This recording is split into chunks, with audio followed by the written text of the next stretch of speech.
Hello there. Today you join me on a road trip to somewhere connected with the history of Royal Enfield. So join me as we take a trip to North London in the Lee Valley to the Royal Small Arms Factory here in Enfield.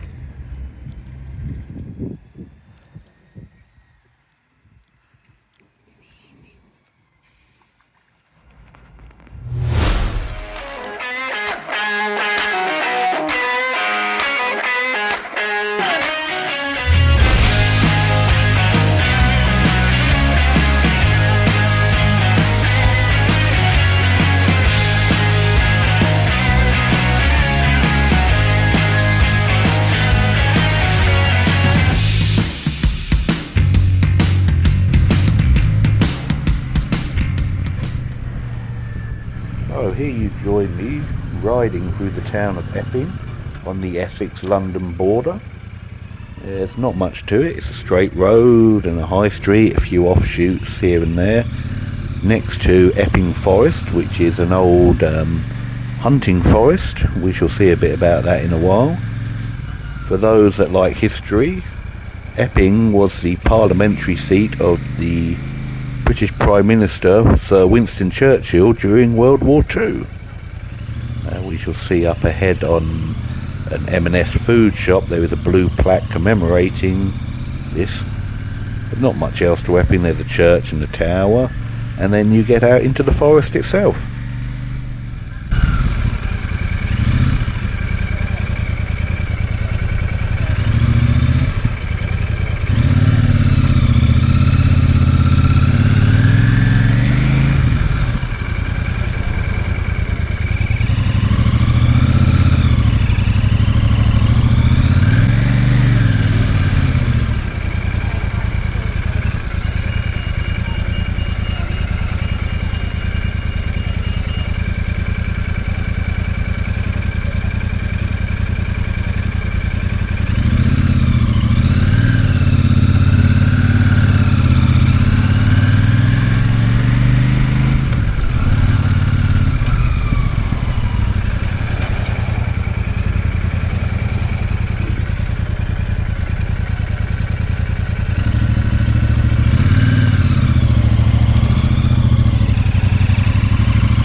So here we are riding through the forest. We got some lovely wide straight roads through it, but unfortunately they're limited to 40 miles an hour. You can see there's lots of offshoots for car parks and cycling lanes and horses about, so it's obviously done for safety reasons. But you've got some nice long roads, straight, and they're limited unfortunately, so not good if you like a bit of fun. So the eagle-eyed among you will notice that I have the trip and navigation system going. This is the first time that I've used it in an area that I don't know, and let's say I had a few issues with it. There were three main ones. First of all, when I was going to Epping from where I live, I set Epping as a waypoint, and once I was in Epping, the navigator wanted to keep sending me in circles to pick up the waypoint, which was slightly off of where I was riding, so that was quite annoying. So then I had to stop and try and adjust it, but I'd lost the internet, so I couldn't adjust it even though I'd already set the route. So I had to cancel it, wait for internet, and then set my next waypoint as Chingford, where I wanted to go, and then I could carry on as normal. The second issue was there's a bit of a lag in instruction, so I might tell you you've got like 50, 60 feet to go, 100 feet, 200 feet to your turn, but if it's lagging, then you've gone past it and it's telling you to turn, and you end up going in circles as it reroutes you. So if you don't know an area, you can get lost quite easily.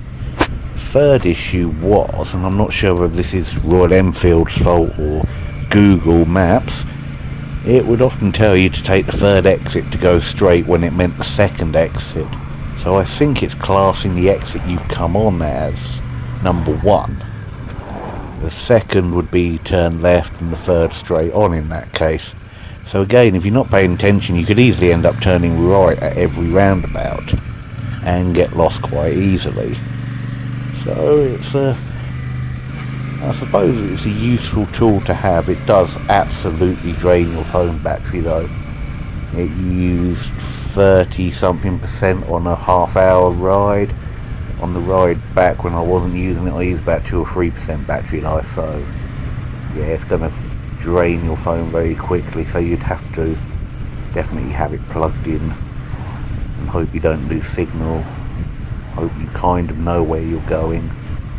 So I'm not sure how much I will use it in the future, but it was interesting to try it in somewhere I hadn't been before, but I feel like yeah, was letting me down. The bike itself is handling really well. It's coming up to 1,000 miles today, which we shall hit later on in the day. It's comfortable, fun, reliable. I'm just really glad that I purchased it, and I'm having a lot of fun on it and really getting to grips with it now. I feel at one with the bike and what it's capable of. Certainly since its first service and now getting on to 1,000 miles feels a different bike. Feels like everything's bedded in, loosened up a bit, and you can really have some fun, and the bike comes alive through twisty turns.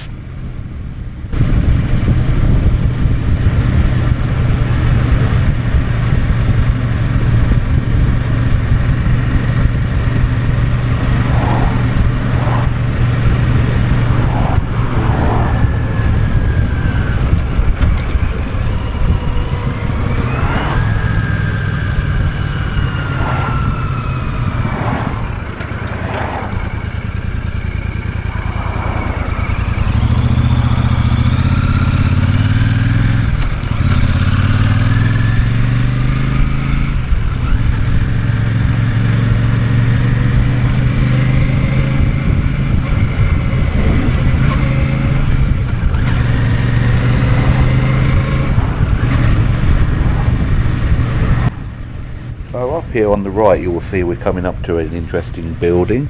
This is known as Queen Elizabeth's Hunting Lodge. Yeah, despite the name, it was actually built by King Henry VIII in 1543. It was later renovated by Elizabeth I. It's an intact timber-framed hunting lodge on the edge of the hunting forest here in Epping, where royals would come and hunt things like deer and stag. It's an interesting looking building. There's displays in there apparently on Tudor times, and they have exhibitions and events at certain times of the year.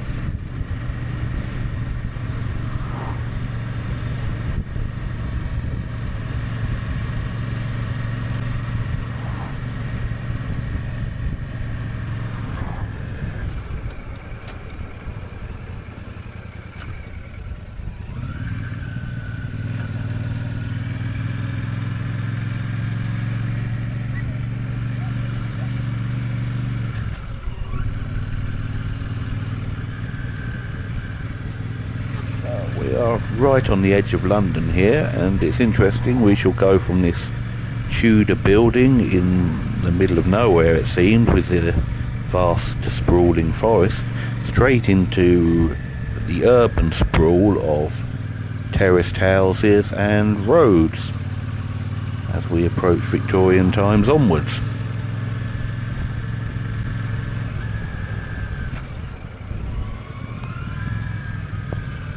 Here we are just entering Chingford and a 20-mile-an-hour zone. Welcome to London. It's a place that hates motorists. There'll be lots of 20 zones, yellow box junctions, cameras everywhere, speed cameras, no right turns, no left turns, you can't go down here, you can't go down there. There's signs, you can only go down here at certain times of the day under certain conditions. Absolutely hate driving in London. Try to avoid it at all costs. I'd much rather stick to the nice country roads of Essex and the surrounding counties.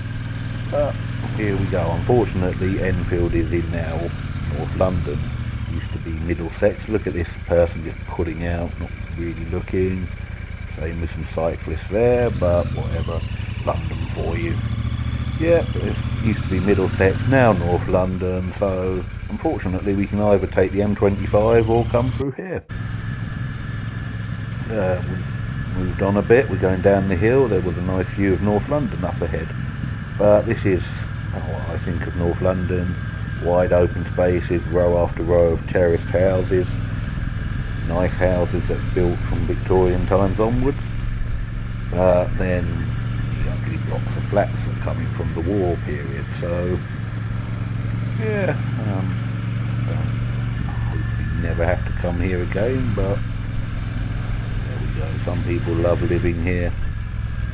I wouldn't. There's also the ULEZ zone, so if you've got a car or a bike that's non-compliant, they'll charge you a fortune every day to drive here. And that's the way the world's going. It's not just London, I know. Other cities are implementing charging zones as well.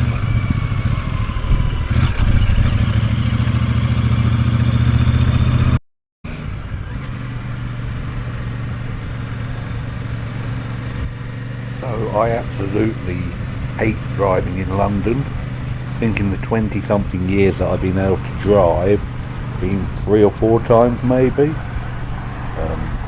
This is my first time riding. It's only North London, it's not even main London, but it's bad enough. As we shall see here, we've got some people blocking a keep clear on the roundabout ahead. You're going to have a guy beeping for no reason. I mean, where's traffic going to go? They're blocking it, fair enough. They shouldn't be, but there's no point beeping. And in a minute we shall have, there'll be a car pull out in front of thing instead of giving way on the roundabout because he's got impatient. And then we're going to have a complete idiot or biker who just shoots out without stopping and nearly gets taken out. I mean, there's a lot of impatient, there we go, look, there's a lot of impatient drivers out there. So, yeah, I mean, I don't know how anyone survives in London. It must be stressful driving. It's not friendly to the motorist either, as I said before in the video. So, yeah, hopefully I don't have to do this too many times in life.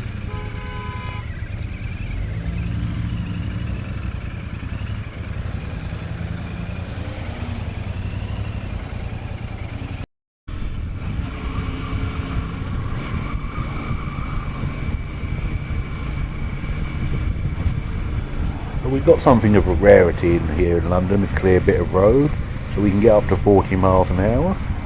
Very industrial, this part of North London. Harking back to the old days, I suppose, as well, where there was a lot of industry around here. There's a canal and a river which made easy access before train lines came along.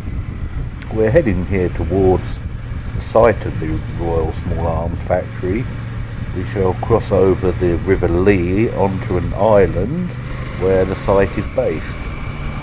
Nowadays it's a housing estate with flats, houses, all sorts, but they still got the historical old building there of the main factory. We shall see there's also a water tower there still that used to feed water for the site. There's not much left of it, but it's just of interest, I suppose. They do tours and things if you pre-arrange, and they have open days and stuff where you can go in and see bits from their history of manufacturing. After all, this is where the Lee Enfield rifle is from, the Lee Valley and Enfield. It's the name, Lee Enfield. It's not a person, it's taking its name from this place around here. So yeah, London, North London, wouldn't want to live here or drive here or ride here very often, but unfortunately this is where the site is.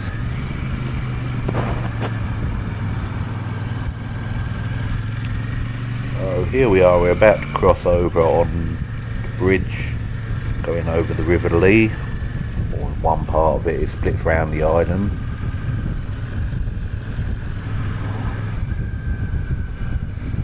Up ahead in the middle of the roundabout you can see the water tower, fed the site with water, and some newish looking apartments, houses that have probably been styled on how the site would have originally looked, style-wise, the buildings, as you'll see in a minute, with the light and reddish coloured bricks.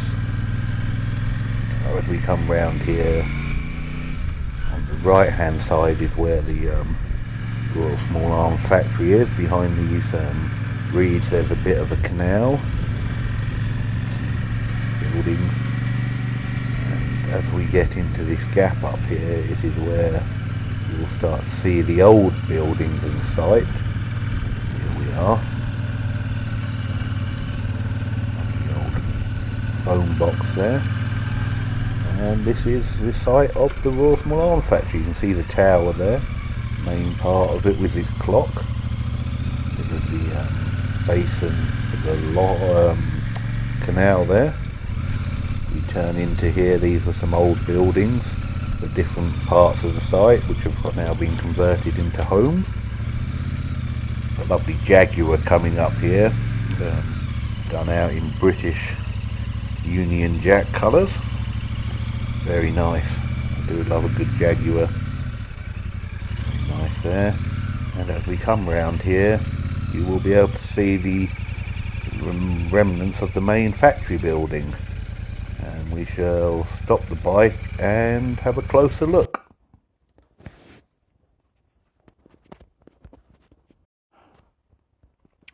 So before Royal Enfield were called Royal Enfield, they began life as a manufacturing company in Redditch. In 1850s they were making sewing needles, and by the 1880s they started making components for bicycles. In the mid-1880s they had complete bicycles being sold under the names of the founders, and later they went on to become a manufacturing company for all sorts, and won a contract to supply precision parts for firearms to the Royal Small Arms factory here at Enfield. So, by the late 1890s they had assumed the brand name Royal Enfield, with a subsidiary, the New Enfield Cycle Company Limited. It was then in 1901 that they started making motorcycles. So, here we are. They never had a manufacturing plant in Enfield. That's not where the name comes from. They were in Redditch. The name comes from the fact that they supplied parts to the Royal Small Arms factory, which we're looking at. So there we go, a little bit of interesting history and how they took their name. Had they have not won that contract, who knows what they might have been called. So a contract won in the 1890s led a company to set up the Royal Enfield brand, create a cycle company, and then in 1901 move into motorcycles, which are still produced today, 130 years later, but now as an Indian company in Chennai. So as always, thanks for watching, stay safe and have fun.